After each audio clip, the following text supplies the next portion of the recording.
Olá, boa tarde a todos e bem-vindos a mais um closing aqui da BMC. Eu sou Carlo Cauti e estamos aqui nesta quarta-feira, dia 26 de abril, para comentar juntos as principais notícias do dia que movimentam o mercado financeiro. Vamos passar 2 horinhas juntos para falar então daquilo que está mexendo aqui no Brasil e lá nos Estados Unidos, mas também no resto do mundo com os principais mercados. Antes de começar, eu lembro a todos vocês de se inscrever no canal, deixar o seu like, ativar o sininho e também os comentários que vocês deixam são muito importantes para a gente, ajudam muito a melhorar o nosso trabalho. Então deixa o seu comentário e já se preparem para fazer as perguntas para nossos convidados especiais. Daqui a pouco teremos analistas, que vão falar conosco sobre os maiores e mais importantes acontecimentos do mercado financeiro. Bom, antes disso, vamos para um rápido giro da Bolsa, porque nesse momento o Ibovespa está em queda de 0,78%, mais um dia complicado para o principal índice da Bolsa de Valores de São Paulo. Como vocês estão vendo aqui atrás de mim, no nosso Profit Sheet, que é o sistema da Neológica, a plataforma da Neológica, fundamental para você que é trader e investidor. Então dá uma olhada na sua loja de aplicativo favorita e baixe o Profit da Neológica. Profit que mostra aqui tudo no vermelho, dia, ou pelo menos boa parte das ações no vermelho no Ibovespa hoje, dia complicado então para o principal índice da Bolsa de Valores de São Paulo, está 102.418 pontos. Ibovespa que começou a semana no negativo, continuou ontem no vermelho e continua agora nesse momento a 0,78% de queda. Dólar cai 0,18% nesse momento, R$ 5,05. Movimento no Ibovespa hoje é baixo, volume de 10,93 bilhões de reais é o volume de negócios na Bolsa de Valores de São Paulo. O euro sobe 0,45%, está a R$ 5,58. Vamos ver quais são as maiores altas e baixas do dia nesta quarta-feira, porque de fato temos a Gol, que está caindo nesse momento 5,15%, seguida pelo grupo Pão de Açúcar, que foi a pior do dia por boa parte do pregão, nesse momento menos 4,39%, Magalu menos 3%, Magalu nesse momento não, CVC, que está sendo a pior do dia, menos 3,61%, mas a Magalu também está sofrendo e muito nesta quarta-feira. Por outro lado, a melhor do dia é a MRV, 6,72 de alta, Grupo Soma sobe 4,50 e Companhia Siderúrgica Nacional também está em alta nesse momento. Companhia de mineração, 3,51% para a Companhia Siderúrgica Nacional Mineração, Agora, o que está acontecendo no mercado que está movimentando estas ações nesta quarta-feira? Bom, tivemos alguns balanços, saiu o balanço da MRV, saiu o balanço da Gol, saiu o balanço também da VEG, então vamos comentar esses balanços juntos, porque de fato foram esses que movimentaram o mercado nesta quarta-feira. O balanço da VEG, vamos iniciando com as boas notícias, mas antes disso, aliás, deixa eu dar uma breaking news para vocês. Acabou de sair nesse momento, breaking news, o Telegram vai sair do ar. O Telegram, aplicativo de mensagens, Telegram recebeu uma notificação da Justiça Federal do Espírito Santo, que determinou que as operadoras de telefonia e lojas de aplicativo retirem o Telegram do ar imediatamente. Isso porque, segundo a Justiça Federal do Espírito Santo, o Telegram não teria entregado para a Polícia Federal dados sobre grupos neonazistas que estariam enviando mensagens na plataforma e por isso o Telegram estaria suspenso em todo o Brasil. Segundo a diretoria de inteligência da Polícia Federal, as empresas Vivo, Claro, TIM e Oi e também o Google, além da Apple, que são responsáveis pelo aplicativo Google Play e Apple Store, ou melhor, Play Store e Apple Store, vão então receber ofício para suspender o aplicativo ainda na tarde desta quarta-feira. Lembrando que o Telegram chegou a entregar divulgar para a Polícia Federal no dia 21 de abril dados sobre esses grupos de supostos neonazistas, isso após uma investigação do Judiciário, mas, segundo a Polícia Federal, esses dados estavam incompletos e, por causa disso, então, o Telegram foi suspenso em todo o Brasil. Vamos ver, então, se a suspensão vai perdurar ou se o Telegram vai conseguir reverter esta decisão judicial, né? A ver o que vai acontecer. Deixa aqui, então, sua pergunta ou dúvida para a gente. Aqui no Helder também já tá comentando sobre o Telegram, e tem muita gente. O Rodrigo já está falando que o VPN salva, de fato, sim, o VPN acaba sempre salvando nesses casos, quando já houve também aqui no Brasil o bloqueio, por exemplo, de outras redes sociais. O WhatsApp, né, foi bloqueado várias vezes em 2014, né, em 2015, sempre por decisões da Justiça, muitas vezes nem federal, né, mas justiça ordinária, né, justiça de primeira instância. Vamos ver agora, então, vou passar para a primeira notícia do mercado, após essa notícia sobre o Telegram, porque a WEG apresentou o seu balanço nesta quarta-feira, né, antes da abertura do mercado, e o balanço veio melhor do que o esperado. Mais uma vez, o balanço da WEG supera o consenso dos analistas e veio com lucro líquido de 38% acima do que foi apresentado no mesmo período de 2022, ou seja, de janeiro a março de 2022. Lucro de 1,3 bilhão de reais de lucro líquido para a WEG. WEG, que lembramos, é uma empresa siderúrgica, ou melhor, uma empresa que produz, além de siderúrgica, base também, peças e motores. A WEG, então, teve um resultado muito positivo. O mercado esperava 1,16 bi, veio 1,3 bilhão, né? O balanço do período, então, foi divulgado com um EBITDA também de 1,69 bilhões de reais. Receita operacional, crescimento anual de 12,7%, uma receita que chegou aos 7,6 bilhões de reais, mas ficou 3,6% abaixo daquilo que tinha sido registrado no quarto trimestre do ano anterior. Apesar disso, teve uma alta de 2 pontos percentual da margem líquida, a WEG, que chegou a 17%, expansão de 3,2 pontos percentuais na comparação com o mesmo período do ano passado, e a margem EBITDA do trimestre foi de 21,9%. Agora, é interessante notar como a WEG é cada vez mais uma empresa internacional do que uma empresa brasileira, porque 52% do resultado da WEG veio dos mercados internacionais. Então, mais da metade do resultado positivo que a WEG obteve veio dos mercados internacionais. A alta em dólares subiu 20,6% na comparação anual, caiu 1,9% na comparação com o trimestre anterior, isso por causa das operações na Europa e na África que tiveram uma queda superior a 10%. Agora, a desvalorização do dólar nesse período teve um impacto limitado no balanço da WEG, apenas 0,6%. Então, é muito positivo esse balanço da WEG. Principal atividade que deu esses números positivos foi aquela de equipamentos e eletrônicos industriais, que mais contribuiu com a alta dos resultados, 17,5% nos números da WEG. Então, WEG, que se confirma uma das campeões brasileiras de resultados positivos. WEG, que está tendo na bolsa nesse momento uma queda de 0,67%, cotada a R$ 40,27. Começou o dia até em positivo, né? Chegou a R$ 40,90, mas a WEG, desde o ano passado, né? Desde abril do ano passado, está tendo um resultado muito positivo, 34,22%. A valorização das ações da empresa, tivemos uma alta que passou, porque as ações passaram de R$ 29 para R$ 40.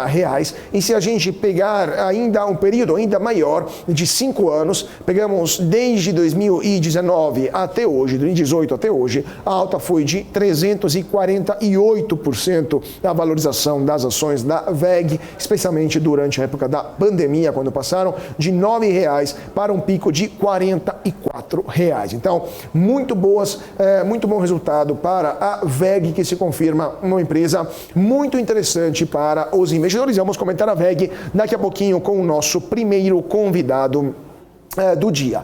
Bom, agora vamos passar para a segunda notícia de hoje, porque outra empresa que divulgou os resultados. Deixa eu ver se tem perguntas ou dúvidas aqui já de nosso público sobre essas empresas. Vamos dar uma olhada aqui. Todo mundo está falando aqui que o Ibovespa está tendo um voo de ganso, que está planeando de fato. O Ibovespa está numa situação bastante complicada. O Ibovespa não sai do lugar, na verdade, volta para 100 mil, depois chega aos 110 mil, supera os 110 mil e cai para 102, como hoje. Bastante complicada a situação do Ibovespa no último período. Bom, vamos passar então para a segunda notícia de hoje, porque a Movida também divulgou seus resultados do primeiro trimestre desse ano. Resultados que vieram 91,9% abaixo do que o mesmo período do ano anterior. Falamos do lucro líquido que a Movida teve entre janeiro e março de 2023, que foi 91,9% menor do que o mesmo período de 2022, ou seja, chegou a 21 milhões de reais esse ano, né? A queda foi impactada principalmente por um prejuízo financeiro que cresceu 65,2% e chegou a 474,7 milhões de reais.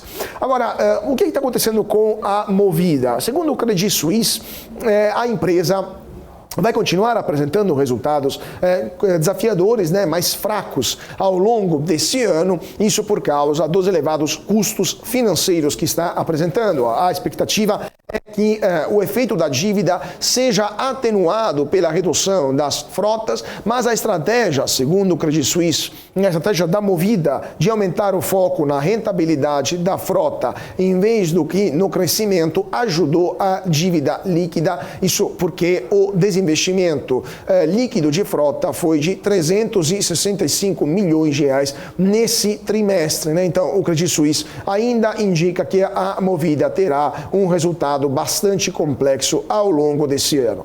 Ponto positivo para o balanço da Movida, alta de 41,9% na receita líquida, foi para 2,7 bilhões de reais, isso graças à divisão seminovos, que teve uma alta de 50,3% no faturamento, foi para 1,5 bilhão, ou seja, mais da metade veio dos seminovos. É claro, se está vendendo carros, é óbvio que também os seminovos conseguem ter um resultado mais intenso. 20 mil carros vendidos no primeiro trimestre do ano, 4 mil a mais do que o mesmo período de 2022, né?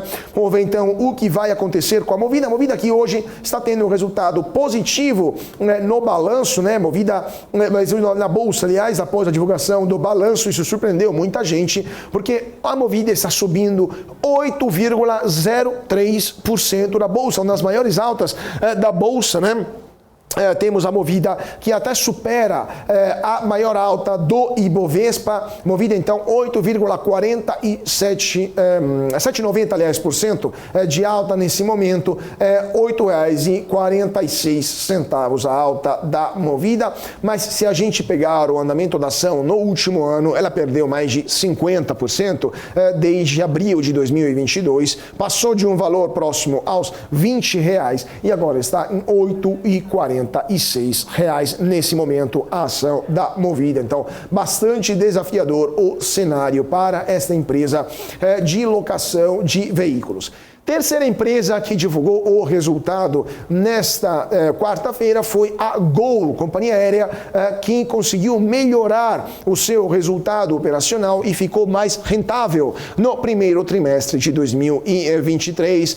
Receita líquida e geração de caixa bateram recordes entre janeiro e março desse ano. Receita líquida da companhia avançou 52,8%, chegou a 4,9 bilhões bilhões de reais. Receitas auxiliares também cresceram de forma expressiva, 83,8%, chegaram a 383,6 milhões de reais, isso graças a Smiles, mas também a GoLog, né, que é o serviço de transporte de carga da Gol, né, o serviço de transporte da Gol. Então, isso foi um resultado interessante para a empresa. O EBITDA, né? Lembrando, gente, o EBITDA é o lucro antes de juros, impostos, depreciação e amortização.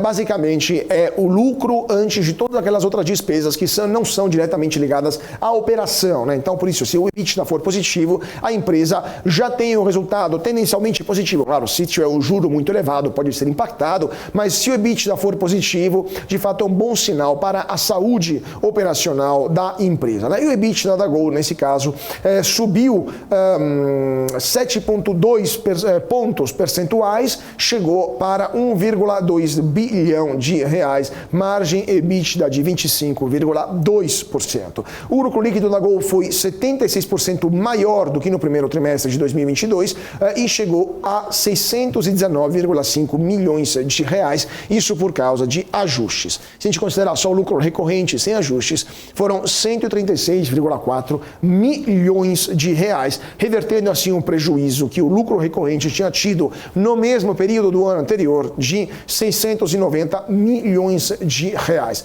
A companhia previa um lucro 90% mais baixo, então temos um resultado positivo da Gol que permite a redução assim antecipada, ou melhor, acelerada da dívida. Atualmente a dívida da Gol está em 22,9 bilhões de reais, 7,9%, 7,9 vezes o EBITDA recorrente é a dívida da Gol nesse exato momento.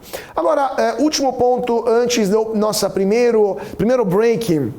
E a gente já daqui a pouco vai chamar o nosso primeiro convidado desta tarde, um analista com o qual vamos analisar os resultados dessas empresas que foram divulgados nesta quarta-feira. Última notícia de hoje é sobre o grupo Pão de Açúcar, que é uma das maiores quedas desse momento, 4,45% aqui no profit da Neológica. O resultado do grupo Pão de Açúcar. O que está acontecendo? Leilão de ações desde o começo do pregão, nesta quarta-feira, isso no dia em que é realizada a Assembleia Geral Ordinária da empresa. A empresa que está vivendo um momento difícil por causa dos dados macroeconômicos mais adversos, né, do grupo Pão de Açúcar.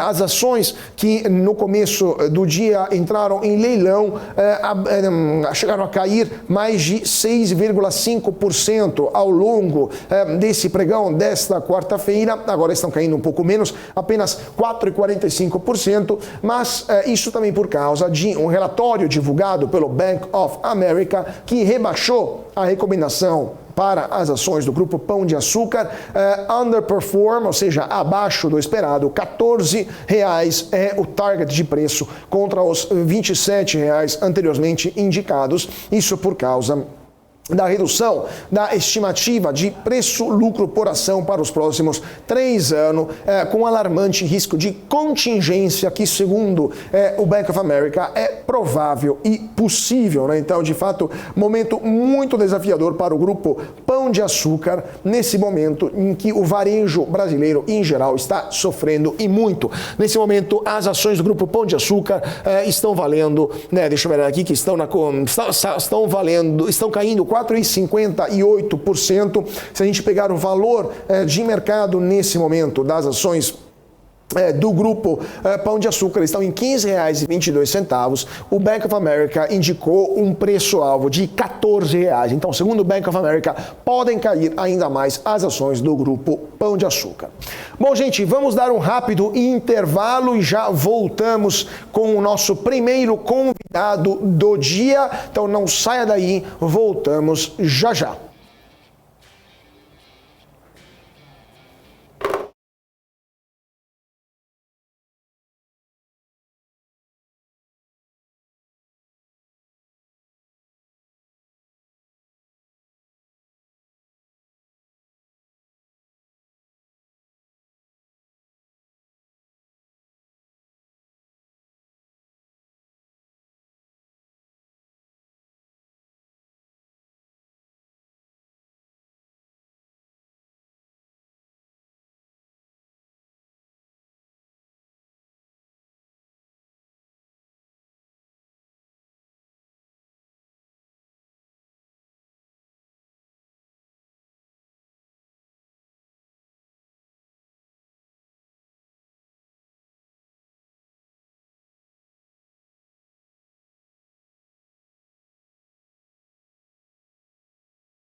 BMC News, informação que gera valor.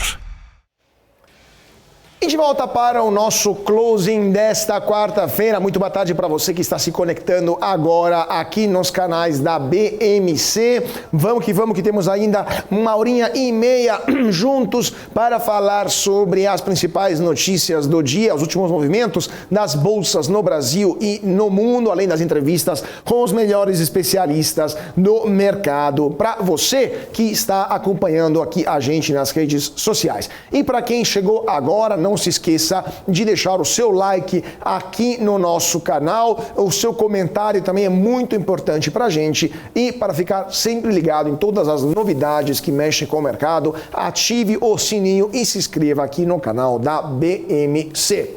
Bom, rápido giro aqui nas bolsas para ver como está a situação nesse momento no mercado aqui no Brasil. Dia de luta para o Ibovespa. Temos o Ibovespa que cai nesse momento 0,59%. 102.606 pontos. Vocês estão vendo aqui atrás de mim o nosso Profit da Neológica, que mostra um dia bastante complexo, muitas ações no vermelho nesta quarta-feira, poucas ações no verdinho. Dia de baixa negociação, esta quarta-feira apenas 11,78 bilhões de reais negociados. Então, dia bastante complicado. Dólar cai 0,16%, R$ 5,05. O IFIX, o índice dos fundos imobiliários, está subindo 0,5%, 2.816 pontos. Petrobras e Vale estão em um dia diferente uma da outra. A Petrobras cai 0,96%, ação preferencial está listada a R$ 26,83 e a Vale sobe 0,51%. A R$ 70,36. Isso num dia em que o minério de ferro voltou a subir lá em Dalian. Então isso acabou animando os mercados. O minério de ferro recuperou o tombo e voltou a subir, a superar os $100 a tonelada, né? Chegou aos $105,80 lá na bolsa de Singapura. A sessão bastante volátil, tinha chegado a cair para $99 a tonelada. Vamos ver então o que vai acontecer com o minério de ferro. Lembrando que na China a situação está bastante complexa, a recuperação econômica bastante acidentada, então não está nada fácil para as empresas, especialmente empresas como a Vale. Bom, vamos para o nosso primeiro convidado desta quarta-feira para comentar junto conosco várias notícias, mas especialmente essa também da Vale e de outras empresas que estão divulgando os resultados. Hoje tenho o prazer de ter conosco nesta quarta-feira aqui no closing da BMC o Luan Alves, gestor de ações da VG Research. Muito boa tarde, Luan. É um prazer tê-lo conosco aqui no nosso closing. Olá, Carlos. Boa tarde. Prazer também meu estar aqui. Vamos lá, vamos começar. Vamos que vamos então, porque temos muitas coisas para analisar hoje. Bom, primeiramente, Luan, pergunta geral, depois a gente também pega perguntas do nosso público. Ibovespa está numa semana bastante complexa, né? O que você está vendo? O que está deprimindo o principal índice da Bolsa de Valores de São Paulo é o medo do pregão, né? Temores sobre a situação fiscal do Brasil, é o mercado internacional que não está ajudando, o risco de crise fiscal, de crise bancária nos Estados Unidos, ou também simplesmente as commodities que fazem o preço de Vale e Petrobras, que estão deixando muita gente com o pé atrás. Qual que é a sua análise para o cenário desse momento no Ibovespa? Não, perfeito. O Ibovespa é um índice muito concentrado em alguns nomes, como a gente já sabe.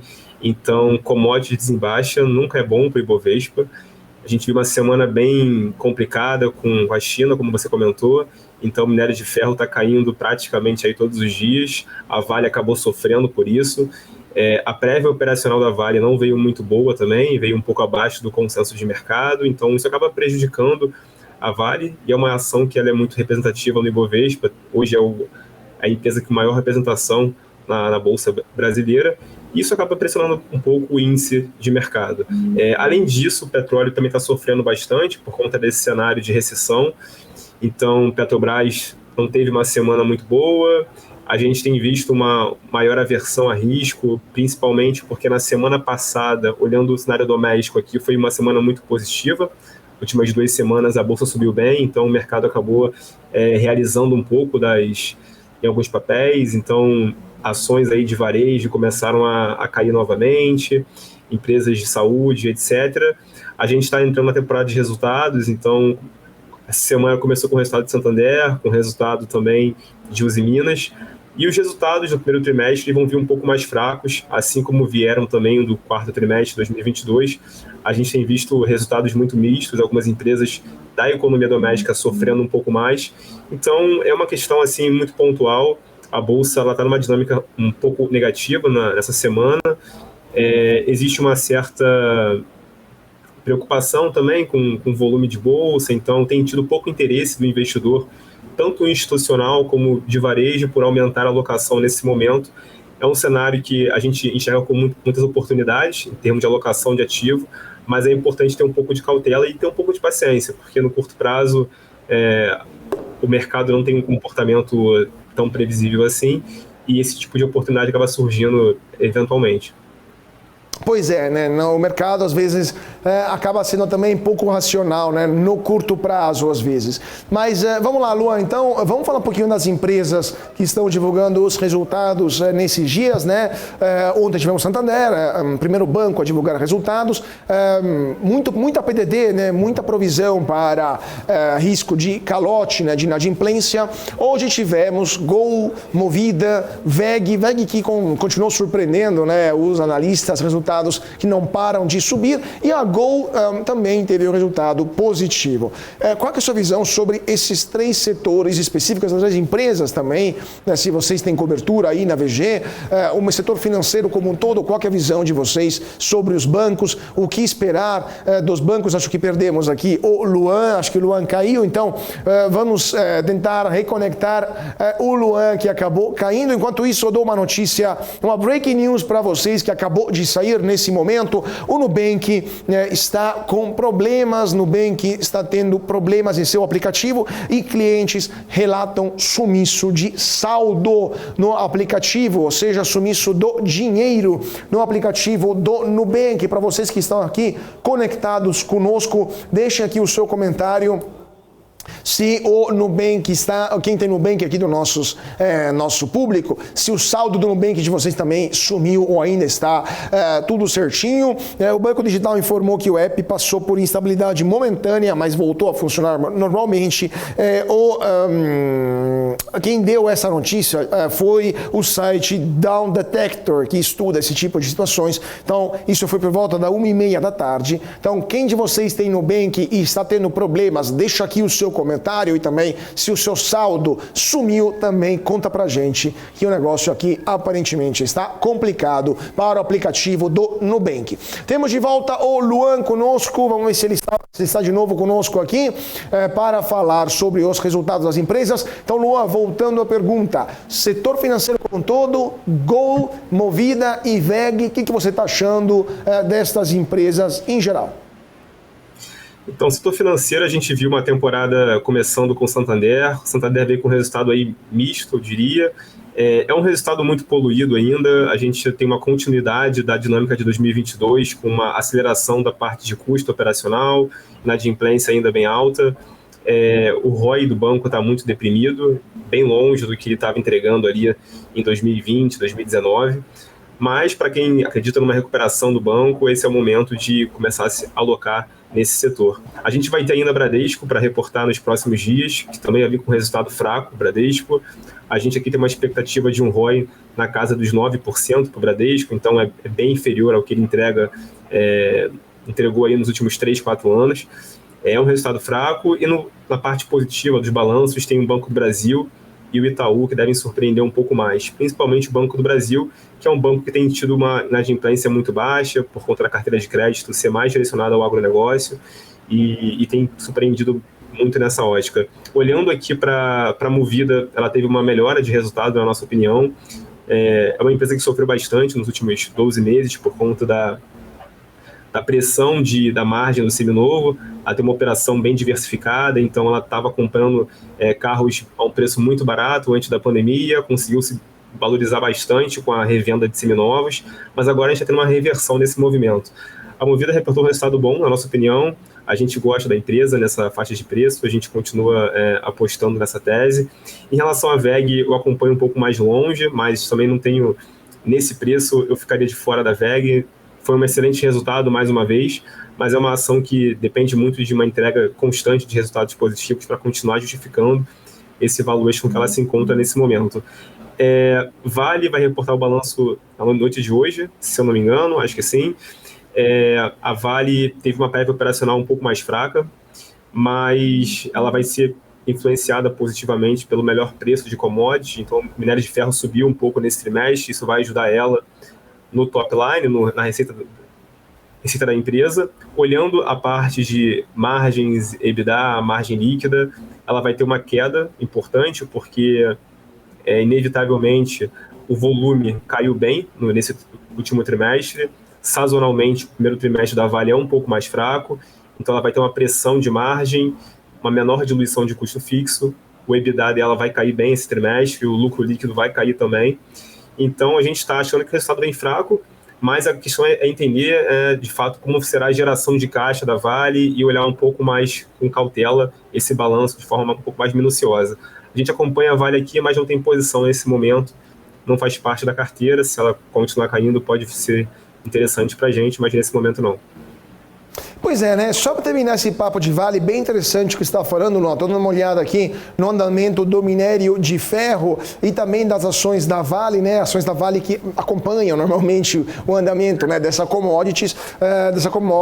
As ações da Vale chegaram a 110, né, 111 na máxima, 115, aliás, em 2021, agora estão por volta de 70, né? E o minério de ferro também perdeu 30%, né, basicamente, né, 30% desde a mesma época até hoje.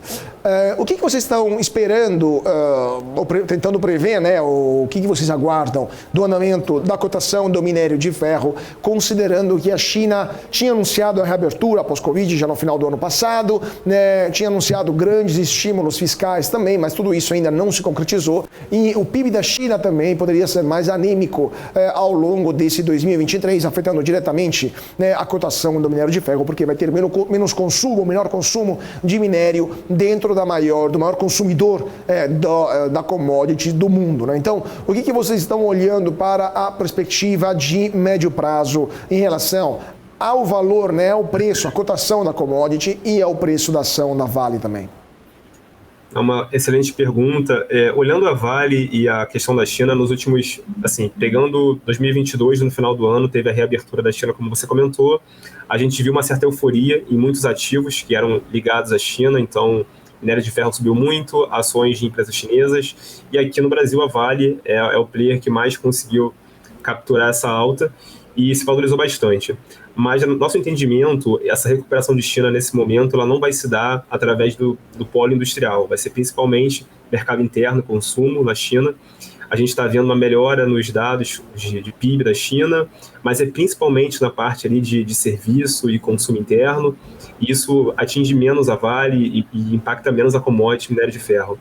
A gente começa a ter agora alguns boatos de uma possível segunda onda.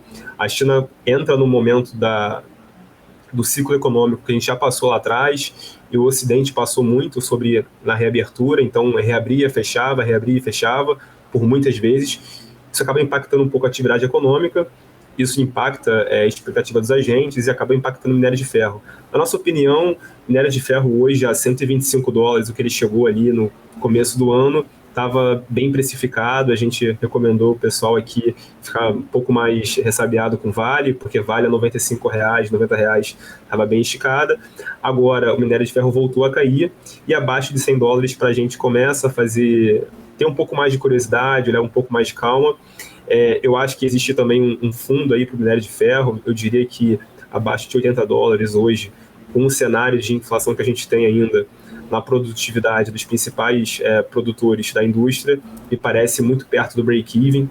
Então, é um range que ele vai negociar ao longo do ciclo, né, entre 80 e 125 dólares. Eventualmente pode ir acima disso, ou um pouco abaixo disso, mas para a gente é uma alternativa de tentar precificar Vale e capturar essas oportunidades.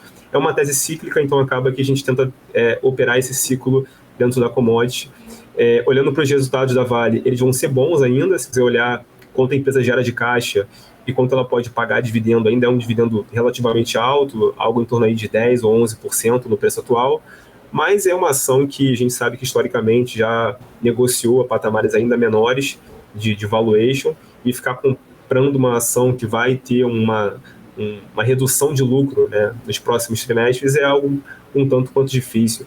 Então é importante ter um pouco de cautela nesse momento. Perfeito, perfeito. Agora, Luan, falando de cautela, né?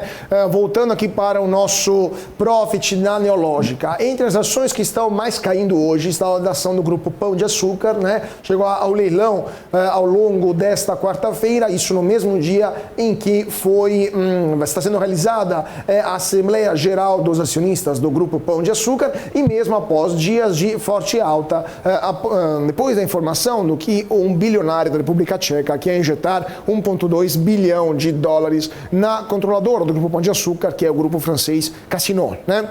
Agora, Luan, o que você está achando, não especificamente do Grupo Pão de Açúcar, mas claro, se você quiser comentar, fique à vontade, mas do varejo em geral no Brasil? Hoje o Bank of America soltou esse relatório muito preocupante, né? Ou melhor, muito preocupado com o Grupo Pão de Açúcar em específico, mas com o varejo em geral. Qual é a opinião de vocês aí na VG Research sobre o varejo no Brasil e o que a gente pode esperar nos próximos meses, que se espera ou se prevê ainda uma taxa de juros, né, uma Selic muito elevada? Então, a gente está vendo resultados anêmicos nas empresas de varejo, então isso é um pouco direcional, então média renda, empresas que atuam no baixa renda estão sendo bem afetadas. A gente tem uma preferência relativa por empresas de maior qualidade nesse momento, mas quando a gente olha para a Bolsa, a gente percebe que já existe muito pessimismo no preço dos ativos, então a gente precisa entender agora todas estão baratas de forma geral, agora é entender quais têm chances de quebrar e quais não vão quebrar e vão passar por essa crise. Então a gente até colocou uma alocação recentemente, a gente começou a acompanhar a loja de Renner, acho que é uma empresa que vai sair melhor da crise e consegue se beneficiar de uma possível recuperação no varejo. Entendo também que não vai ser algo trivial, uma posição pequena que a gente tem na carteira, e também os resultados vão ser fracos no curto prazo. A gente já imagina que esse primeiro trimestre vai ser um trimestre ruim. A gente acompanha Pão de Açúcar também, e é uma empresa que, mesmo com o cenário de pandemia, as pessoas estocando alimentos e tudo mais, e muitos supermercados conseguindo ter um bom crescimento de faturamento, o Pão de Açúcar não conseguiu captar esse crescimento, não conseguiu gerar caixa na velocidade com o que o mercado esperava, o que a gente esperava também, muito porque o cenário competitivo do setor é muito agressivo. E a gente percebe que existe uma competição muito acirrada, principalmente com os players ali do atacado, então Açaí, Atacadão, estão batendo de frente com o Pão de Açúcar. E a governança é sempre um problema muito grande e sério no Pão de Açúcar, mas assim, é questão de preço, eventualmente faz sentido ter a posição, uma questão de tentar avaliar realmente aonde é a oportunidade, capturar a relação entre preço e valor e ver se tem algum gatilho para a tese de investimento. Esse evento de hoje é sim um gatilho, a gente está acompanhando, mas em resumo, em relação ao varejo, a gente acompanha todas as empresas, a gente gosta principalmente do varejo vestuário, a gente cobre Renner e C&A. C&A principalmente tem tido uma melhora de balanço nos últimos trimestres, então, mas assim, de forma geral, o varejo vai ter resultados fracos nesse primeiro trimestre e vai ser um ano bem desafiador ainda para toda a indústria. Perfeito, perfeito. Vamos ver então o que vai acontecer. O varejo é um setor de fato sempre bastante desafiador, né? Margens apertadas, muito cíclico, questão de superendividamento das famílias também não ajuda, né?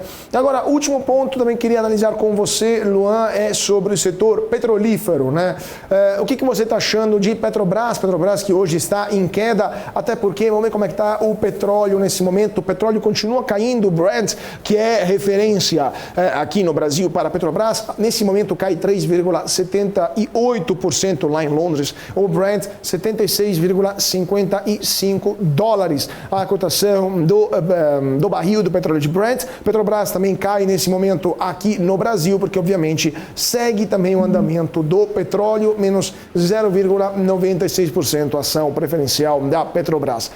O que você está achando, Luan, sobre a Petrobras, mas também sobre as outras petroleiras, né? A PetroRio, por exemplo, a petroleira particular, mas também a PetroRecôncavo. PetroRio hoje cai 2,68%, né? E a 3R Petróleo também, que são empresas particulares, mas também dependem muito da cotação, claramente, internacional. 3R hoje perde 0,94%. Qual que é a visão de vocês aí na VG Research sobre o setor petrolífero como um todo e qual dessas empresas, se é Petrobras ou se é empresas particulares, vocês olham com mais atenção? Então, a gente acompanha todas as empresas do setor. Petrobras ficou na nossa carteira por muito tempo, inclusive. Assim, no momento, no curto prazo, as ações vão negociar junto com a commodity. Então, o petróleo subindo, elas vão subir, petróleo caindo muito, elas vão cair, porque o mercado ele tenta ter essa correlação entre ações e o preço do produto que elas estão vendendo. Olhando o balanço agora para esse próximo trimestre, a Petrobras vai ter um balanço aí um pouco mais fraco, na minha opinião. A gente tem uma operação que não cresce tanto. A gente tem um mix ainda muito bom no pré-sal, mas quando a gente olha principalmente a margem da principal operação, que é a exploração e produção, ela tende a cair um pouco por conta desses cortes que a gente teve de preço de combustível nos últimos meses. Então, é um resultado aí um pouco mais fraco, mas ainda com uma base de lucro, uma base de EBITDA muito forte, muito sólida. O mercado está de olho na política de dividendos, se vai ter algum tipo de alteração de discurso, alteração de política, de regulamento para a política de CAPEX para esse ano, etc. Então, é uma ação que vai ter muita notícia e vai ficar muito volátil nas próximas semanas. Além dela, a gente acompanha aqui de perto a 3R e a PetroRio. Ambas as empresas vão ter resultados aí mistos, assim, na nossa opinião. As empresas estão conseguindo ter um bom crescimento de produção, conseguiram crescer o portfólio ao longo dos últimos meses. E tem ainda um bom faturamento quando a gente olha preço do barril do petróleo. O grande ponto é que os custos também têm acelerado, então pode ter uma contração de margem, EBITDA e lucro líquido. E no caso da 3R, o que preocupa muito o mercado, e me preocupa também, é essa recente emissão que eles estão tentando fazer para aumento de capital, né, que está vindo bem abaixo aí do preço de tela, então existe uma certa expectativa aí de convergência do preço de tela para o preço da emissão. A gente acompanha aqui de perto, mas não tem uma recomendação de compra nesse momento, nem para 3R, nem PetroRio. Na nossa opinião também, o preço do barril do petróleo ele ficou muito alto por muito tempo, a gente foi até um pouco contrário a esse consenso de mercado que dizia que petróleo ia ficar acima de 120 dólares por muito tempo e que ia ir para 200 dólares. Na nossa opinião, já existia uma certa convergência, principalmente nesse cenário de recessão, mas agora na faixa de 70 dólares me parece já uma assimetria positiva para voltar a ter alocação na indústria de petróleo e gás. Então a gente está olhando com calma e vai fazer a próxima alocação no setor nas próximas semanas. Perfeito, perfeito. Última pergunta que vem aqui do nosso público, sempre sobre esse ponto, Luan, do Rui das Neves, perguntando se vocês aí na VG acham que o governo Lula vai transformar o imposto de petróleo cru, né?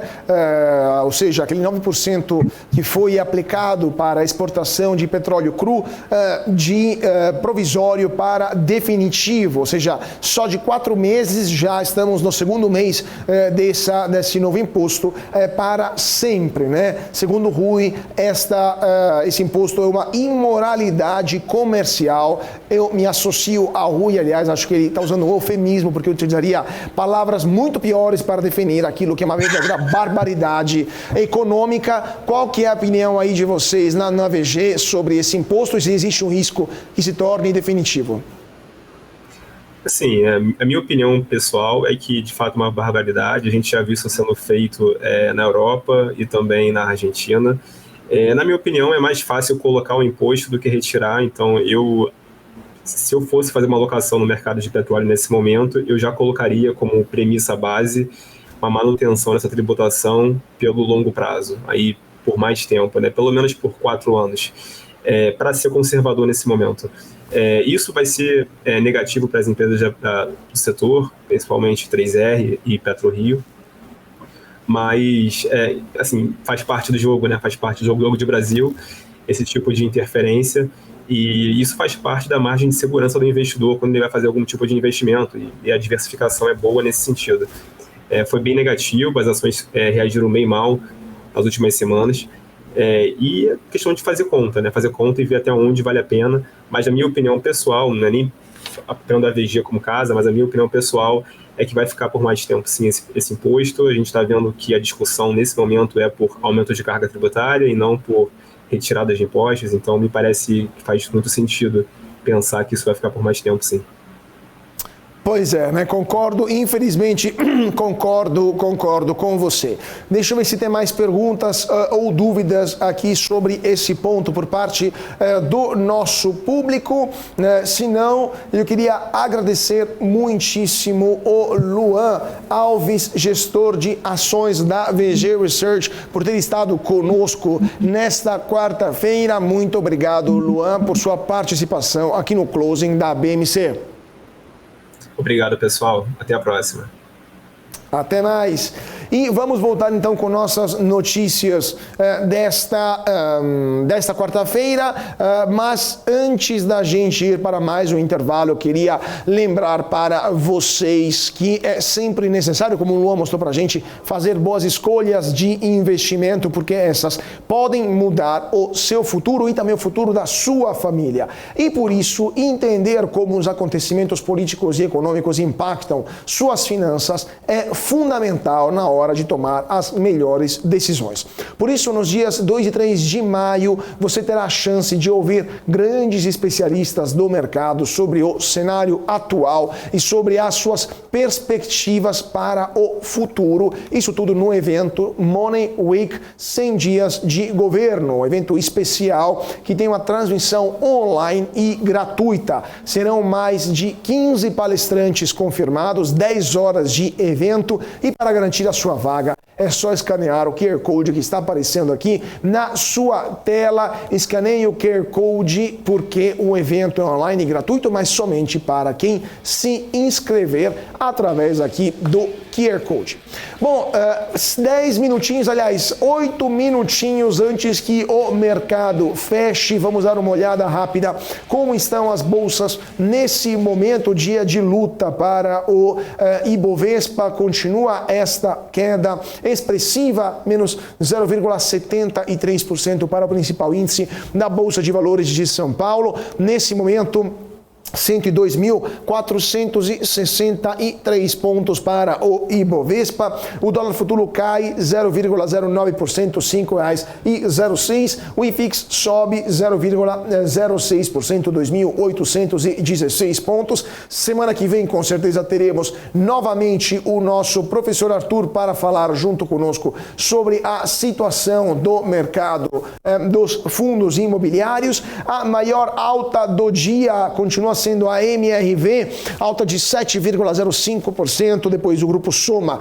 3,31% e a Companhia Siderúrgica Nacional Mineração continua subindo 3,28%. Por outro lado, a pior ação do dia continua sendo a Gol, que por sinal abriu em território positivo, mas agora está no negativo, menos 5,77%.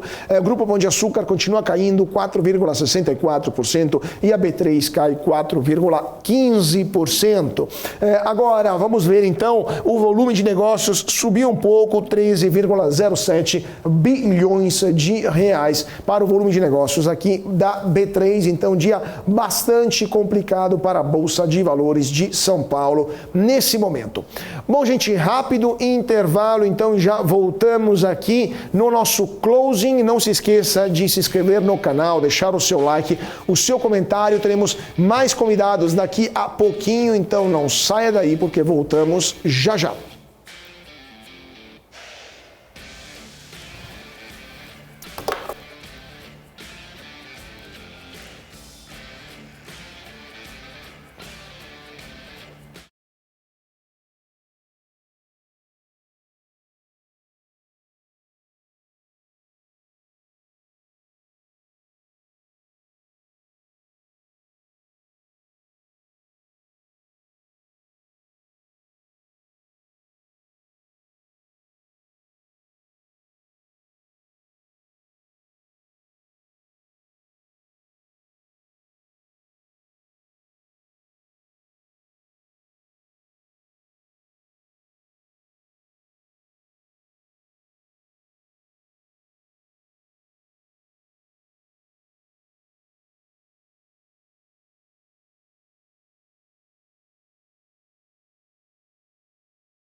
BMC News, informação que gera valor.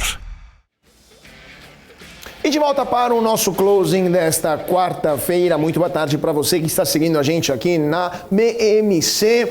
Vamos que a Bolsa tem mais 3 minutinhos e já vai fechar. Então, vamos continuando com as nossas notícias do dia que movimentam o mercado financeiro aqui no Brasil e no mundo.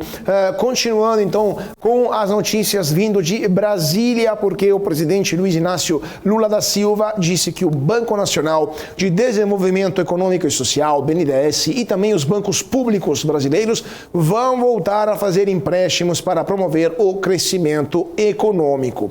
Segundo ele, isso em seu último pronunciamento durante a viagem que Lula está fazendo à Europa, não haveria problemas em fazer mais dívidas se isso for para construir ativos novos. Segundo Lula, abre aspas, se tiver que fazer dívida, vamos fazer dívida, fecha aspas. Isso segundo o presidente da República, que acrescentou como não se pode fazer dívida para pagar outra dívida. Então deixou bem claro que o interesse do governo nesse aumento dos empréstimos por parte dos bancos públicos é fazer dívida para alimentar o novo crescimento econômico. Lula reafirmou ainda, como já havia dito aqui no Brasil e também em Portugal, que não vai vender empresas estatais, ou seja, descartou qualquer tipo de possível privatização no Brasil e disse que quer parcerias com os empresários brasileiros. Segundo Lula, é preciso convencer os empresários brasileiros, abre aspas, a fazer investimentos na Espanha e convencer os empresários espanhóis a fazer parcerias e investir no Brasil. Nós não vamos privatizar nenhuma empresa, não vamos vender patrimônio público para pagar dívida, fecha aspas. Agora, Lula também conversou com o primeiro-ministro, o presidente do governo espanhol, e disse que gostaria que o Banco dos BRICS se transforme em um grande banco de investimento ainda maior do que o Banco Mundial, porque, segundo Lula, sem dinheiro, sem crédito, a economia não cresce, Agora, vamos ver então o que vai acontecer, lembrando que os bancos públicos no Brasil, como o BNDES, mas também o Banco do Brasil, acabaram se envolvendo em vários escândalos durante a época da Lava Jato, que foram descobertos pela Lava Jato, muitos escândalos de financiamento também de empresas que acabaram envolvidas em casos de corrupção, junto com o PT, que é o partido do Lula. Vamos ver então se dessa vez será diferente, mas temos fortes dúvidas sobre esse ponto. Bom, vamos passar então para o nosso segundo convidado do dia, o nosso queridíssimo tio Rulli, que dispensa apresentações porque já é mais conhecido do que todo mundo aqui na internet, no mundo dos investimentos. Muito boa tarde, Ulisses, e muito bem-vindo aqui no Closing da BMC. Fala, Caio, tudo bom, irmão? Muito prazer estar aqui, é só o começo. Estou muito animado aí, eu estou achando que a Bolsa está entrando num patamar muito atrativo aqui no Brasil para a gente começar a fazer compras, tá? Eu estou aqui observando os juros futuros, apesar de muita desconfiança, é isso que os livros eles falam, e isso que a prática mostra para a gente. Quando o pessimismo está lá no topo, é onde as oportunidades começam a aparecer para quem está ligado nos investimentos. Pois é, Ulisses, o que você está achando? Quais são os setores mais interessantes nesse momento para o investidor que pensa no longo prazo? Porque a Bolsa, me fala se você tem outra opinião, a Bolsa ainda vai apresentar resultados bastante complicados nos próximos meses, seja pela conjuntura internacional que pela brasileira, mas sabemos que no longo prazo a Bolsa continua sendo o melhor investimento, Agora, quais são os setores mais interessantes para os investidores pessoas físicas que querem aproveitar nesse momento de baixa da B3? Eu acho que está muito claro que o setor financeiro está muito descontado. A gente vê uma oportunidade muito clara em Bradesco. O Bradesco está aí nas suas avaliações relativas muito descontado, sendo negociado abaixo do seu patrimônio líquido. A gente vê também o setor de varejo, que está aí no olho do furacão, muitas empresas reportando resultados ruins. A gente tem a taxa de juros pressionando também essas empresas. A gente vê essas empresas também precisando colocar muito capital de giro, isso impacta o valuation delas, mas no momento que a gente vê a taxa de juros começar a baixar, acredito que ela vai se estabilizar ali num patamar de 11%, quando a gente domar a inflação, essas empresas elas vão responder rapidamente, tá? E a gente tem que ver também um maior intuito do consumidor de consumir, só que ele está sendo pressionado muito por dívida, né? A gente nunca viu aí um consumidor tão endividado. Eu tenho aí muito contato com o mundo de igreja, e aí eu fico acompanhando com os pastores. A receita da igreja está vindo em linha com o que era, e o pessoal também está falando que até as doações dos fiéis está caindo aí, ou seja, a gente precisa ver o consumidor tendo mais renda, sendo menos pressionado por juros, sendo menos pressionado por inflação. E eu acho que agora, a partir de maio, que a gente já venceu conta de PVA, a gente já venceu os nossos compromissos aí para quem tem filho, sabe que isso pesa no orçamento, a gente tem aí um respiro do consumidor. Vamos ver se os juros vai ajudar, se a inflação ela vai ser controlada e se o governo para de atrapalhar, né? Porque ele não precisa fazer nada de positivo, só parar de atrapalhar. Pois é, né? A melhor atuação do governo é quando ele não governa, simplesmente fica parado, porque acaba não atrapalhando, né? É difícil com o governo que temos nesse momento, infelizmente. Bom, tem a Silvia aqui que está falando aqui nos comentários, PT, perda total, né? Então, de fato, bastante complicado até por nossos seguidores, a perspectiva para os próximos anos, né? Agora, Ulisses, o que você acha da Bolsa, dos dois setores, duas empresas, aliás, que mais representam o Ibovespa, ou seja, Vale e Petrobras, né? Além do setor financeiro, é o terceiro setor mais representativo na B3, né? Se a gente juntar, por exemplo, B3, Itaú, Santander, Bradesco, juntos eles são a terceira categoria mais importante na B3. Mas as primeiras duas são mineração e petróleo. Qual que é a sua visão sobre esses dois setores e as empresas, né? Seja estatais como Petrobras, aqui particulares como 3R, PetroRio, etc. Eu acredito que esses dois setores eles têm muito para andar no futuro pelo aumento dessas commodities.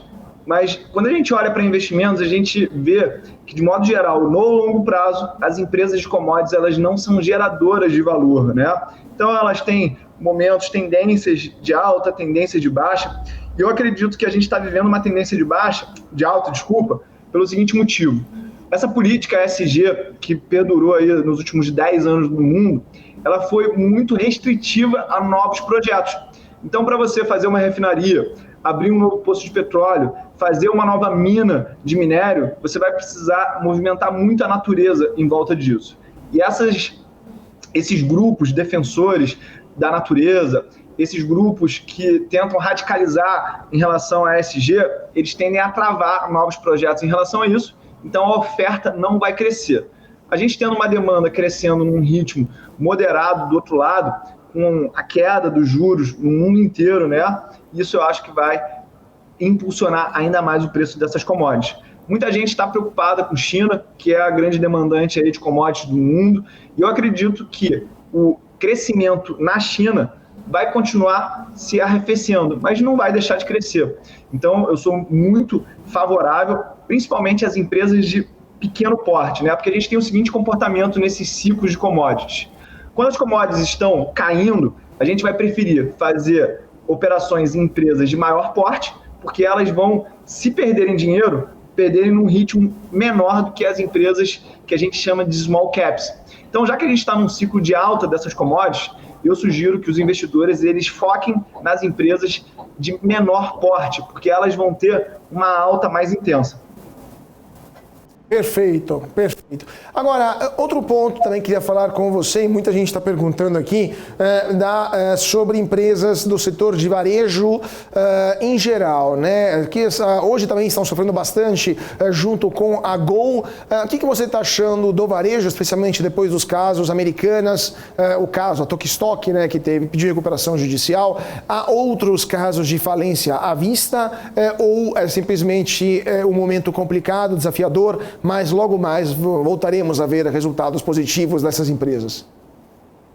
Eu acredito que algumas empresas têm que falir mesmo, elas têm que morrer porque elas estão sendo ineficientes. Esses dias eu estava comentando nas minhas redes sociais sobre o caso da Tokstok, e aí, coincidentemente ou não, muitos comentários negativos em relação à empresa. Cliente falando, olha, essa empresa ela não fornecia um bom serviço, ela não fornecia bons preços, E isso é a seleção natural do próprio mercado, né? Então essas empresas elas têm que se reestruturar através de uma nova cultura, através de um novo modelo de negócios, através de uma nova estrutura de capital para que elas venham para o mercado de novo com mais robustez, trazendo valor para os acionistas e também para os clientes. É importante a gente deixar claro aqui que a gente não pode investir com nomes específicos. Eu, pelo menos, acredito que a gente tem que se expor de maneira diversificada às nossas ideias. Então, quando eu falo que eu acho que banco está atraente, quando eu falo que varejo está atraente, eu sugiro que as pessoas comprem pelo menos de 4 a 5 nomes dentro desse setor, né? Então, dando aqui como exemplo o setor financeiro, a gente pode falar do Itaú, a gente pode falar do Bradesco, a gente pode falar do Santander e a gente pode falar do seu Banco do Brasil, que mesmo estatal continua sendo uma empresa muito barata. No varejo, eu gosto de olhar mais para empresas como Carrefour, eu gosto de olhar para empresas como Graziotin, eu gosto de olhar para empresas como a própria Magazine Luiza, mas eu deixaria de fora empresas como Via Varejo e Marisa, que são empresas numa situação, numa saúde financeira muito mais delicada. Eu acredito que os investidores eles devem focar em empresas de varejo com um capital de giro bastante generoso e também com muita liquidez corrente, né, gente? Como é que calcula isso, para quem não sabe? Você pega o ativo circulante, que são os direitos até 12 meses da empresa, e você divide isso pelas obrigações em até 12 meses, que a gente chama de passivo circulante. Qual que é o senão dessa história? Quando o mercado estiver muito otimista, a gente vai ver essas empresas com maior liquidez tendo um desempenho menor. Só que quando o mercado ele cai, a gente vai ver essas empresas com mais liquidez sobrevivendo a esse ambiente e consolidando a sua participação de mercado. Eu acredito que tanto Magazine Luiza quanto Via Varejo e outras empresas como Fast Shop, elas tenham preenchido um pouco desse vácuo que as lojas americanas deixaram, mas eu não acredito que as lojas americanas vão deixar de existir. Elas podem mudar, ela pode mudar o seu porte, mas não vai deixar de existir, na minha opinião. Mas mesmo com uma dívida, só para terminar esse ponto, mesmo com uma dívida tão elevada como a das lojas americanas, porque, afinal das contas, além da fraude contábil, que já é conclamada, né, tem uma questão do valor, né, da dimensão dessa dívida. Não é uma coisa trivial, é uma dívida que levou o CEO indicado a sair depois de 9 dias. Então, além das questões penais, né, criminais, tem um problema de sustentabilidade da empresa e de capacidade da empresa de refinanciar essa dívida, além de pagar, claro, juros tão elevados. Então, só terminando, você acha que de fato lojas americanas têm a capacidade de continuar existindo ou tem que torcer para que alguém vá lá e compre a sua parte do prejuízo, senão pode quebrar de vez? Eu acredito que a marca Lojas Americanas pode continuar existindo, mas se os acionistas da base antiga vão ter lucro, isso já é uma segunda história. A gente pode ver no próprio Credit Suisse aí, teve um lucro, o maior lucro da sua história, porque houve uma troca de quem tinha dívidas do Credit Suisse, que é o banco suíço lá, que foi resgatado pelo UBS, essas dívidas se transformaram em ações. Então, a estrutura financeira das empresas pode mudar e aqueles acionistas que participaram desse problema, que foi essa crise aí de confiança, essa fraude talvez, com certeza, ou talvez, né? Eles podem perder, mas a empresa ela pode pegar essas dívidas dos bancos e trocar por ações e reequacionar essa estrutura de capital e a empresa continuar viva aí. Como aconteceu com as empresas aéreas, como aconteceu com as empresas de turismo lá nos Estados Unidos durante a crise de 2020. Então, o investidor ele precisa ter muito claro isso. A empresa continuar é uma coisa, aquela estrutura de capital continuar é uma outra coisa. Então, muita gente comprou, e eu vi aí muita gente do meu círculo social falando, vou comprar uma loja americana que não tem como perder, uma empresa dessa não vai deixar de existir. Tá, a empresa pode não deixar de existir, mas a estrutura de capital ela vai ter que ser ajustada. Então, é isso que a gente está esperando o mercado trazer mais informações sobre. Perfeito. Então vamos ver se de fato os devedores, né, os credores, aliás, vão se transformar em acionistas também na Americanas, se eles vão aceitar essa conversão, né, de dívida para ações. Último ponto, Uli, aliás, vamos antes ver como é que está o mercado. Acabou de fechar o Ibovespa, depois voltamos com o nosso tio Uli aqui para comentar sobre as ações desta quarta-feira, porque a pior ação do dia em dia de que Ibovespa caiu, a pior ação do dia se confirmou a ação da Gol, que perdeu 6,24%, como vocês estão vendo aqui no nosso profit da Neológica. A Gol, pior ação do dia, 6,24%. Grupo Pão de Açúcar, 5,33%, recuperou um pouquinho as perdas após ter entrado em leilão por volta do meio-dia. Magalu também perdeu forte hoje, menos 4,88%. Então, dia complicado para as ações, né, do varejo e da Gol após a divulgação de resultados.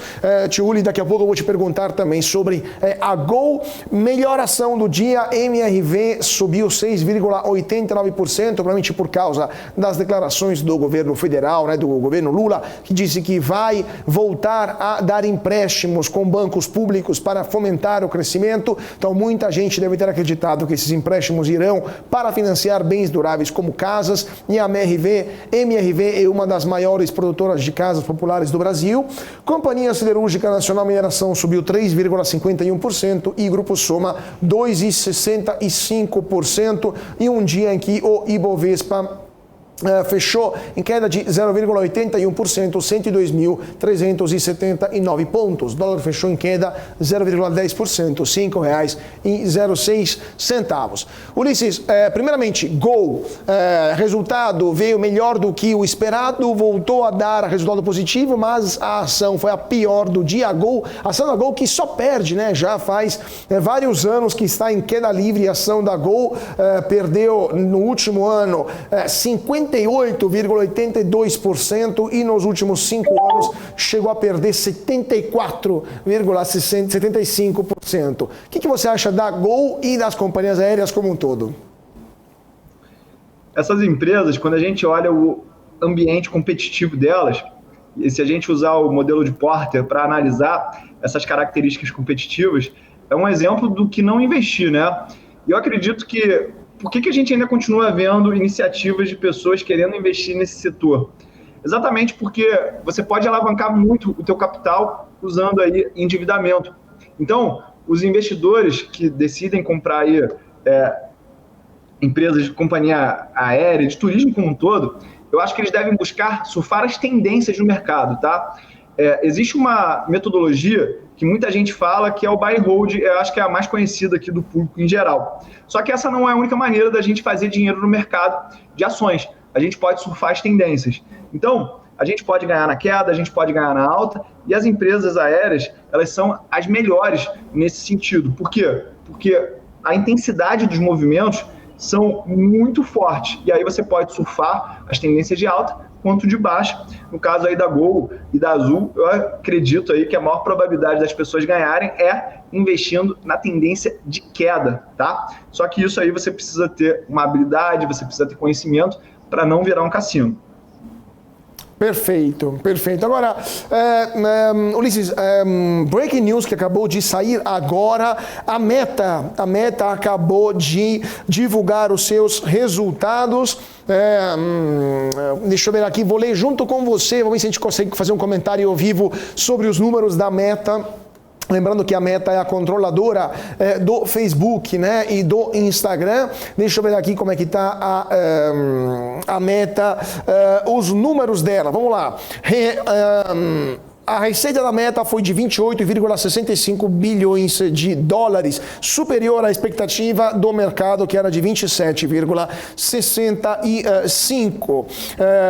Número de usuários por dia, 2,01 bilhão.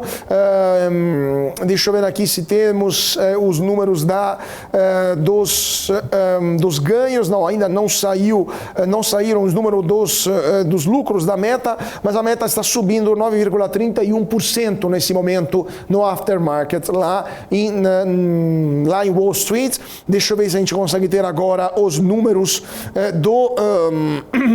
dos lucros. Não, ainda não estou vendo aqui, mas o que temos é que a Meta demitiu 21 mil pessoas, né, no último período. Uli, agora que daqui a pouco vão sair também os números do lucro da Meta, né, e também o número de usuários, etc. Comentário assim, quente no momento. O que você está achando da Meta como empresa, né, esses cortes que o Zuckerberg decidiu, esse investimento pesado de 20 bi no metaverso, que no final não deu muito resultado? Qual que é a sua visão sobre o papel da Meta? Eu acredito que é uma das maiores oportunidades que a gente está vendo no mercado aí. Eu estou aqui com os dados da Meta dos últimos 12 meses abertos, findos aí em 2022. A empresa ela investiu 35 bilhões de dólares em pesquisa e desenvolvimento. E isso é um benefício tributário que a contabilidade ela fornece a esse tipo de empresa. Por quê? Esses 35 bilhões aqui seria equivalente à MRV aí que a gente falou anteriormente, fazer 35 bilhões em prédios. Só que aqui, no caso da contabilidade da Meta, isso é caracterizado como uma despesa. Então, ela consegue diminuir o lucro dela e consegue ter um incentivo fiscal no seu investimento em programadores. Eu sou usuário da Meta, tanto como usuário ali do Instagram, do Facebook, mas também sou cliente de quem impulsiona anúncios. E eu nunca vi o mercado tão concorrido.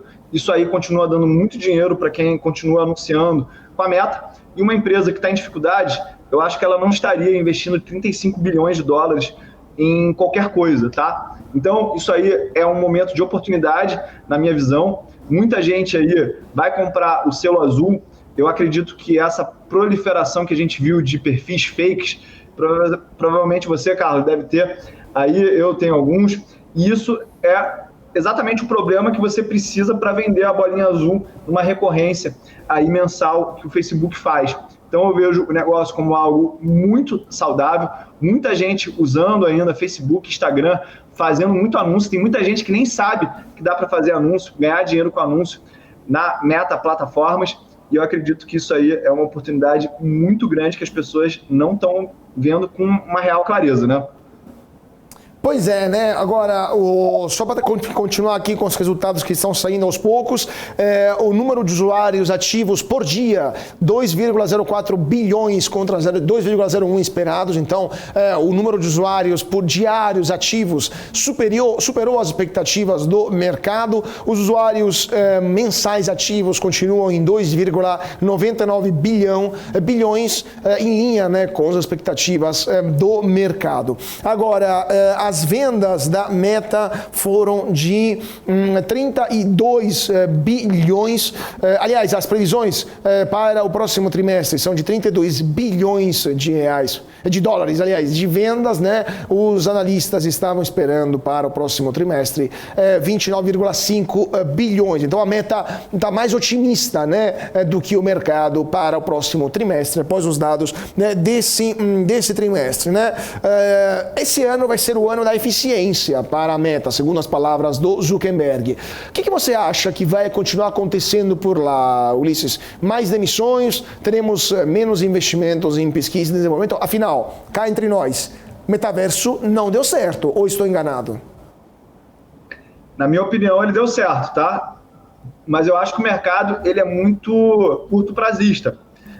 Eu não sei se você lembra, mas na minha casa, a gente teve a oportunidade de ser uma das 20 primeiras famílias no Brasil a ter um celular. E quando a gente vê o celular de 1990 e o que aconteceu com ele 33 anos depois, a gente vê que não é o mesmo produto, né? É a mesma função, mas não é o mesmo aparelho, não é o mesmo igual. Então, eu acredito que o que a gente tem de percepção sobre metaverso, é muito diferente do que a maioria das pessoas acredita que vai ser o metaverso.